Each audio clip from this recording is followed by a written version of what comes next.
बाबूजी के अंगना में कुचराई कौआ से कुचराई कौआ से आई अथिन ना से आई अथिन ना। हमरा बाबूजी के बड़का जमाई अथिन ना से आई अथिन ना। बाबूजी के अंगना में कुचराई कौआ से कुचराई कौआ से आई अथिन ना। हमरा बाबूजी के बड़का जमाई अथिन ना से आई अथिन ना। घर सजावती हमरा नाचै मान मोरा से नाचै मान मोरा से आई अथिन ना। हमरा बाबू जी के बड़का जमाई अथिन ना से आई अथिन ना। उड़बाज पूछाई उड़ाई अचरा के कोड़ा से उड़ाई अचरा के कोड़ा से आई अथिन ना से आई अथिन ना।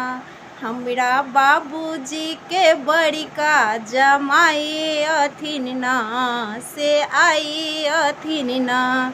कौआ के बोली सुनी खनकै मोरे कंगना से खनकै मोरे कंगना से पाहुनी अथिन ना से पाहुनी अथिन ना। हमरा बाबूजी के बड़का जमाई अथिन ना से आई अथिन ना।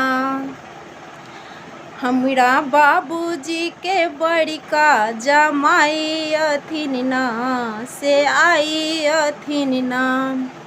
पियर अपारी पर नील रंग के नारी से नील रंग के नारी सोलहो सिंगारी के नैना से सोलहो सिंगारी के नैना। ताकथी हुनकर बाट से सोलहो सिंगारी के नैना से आई अथिन ना। हमरा बाबूजी के बड़का जमाई अथिन ना से आई अथिन ना।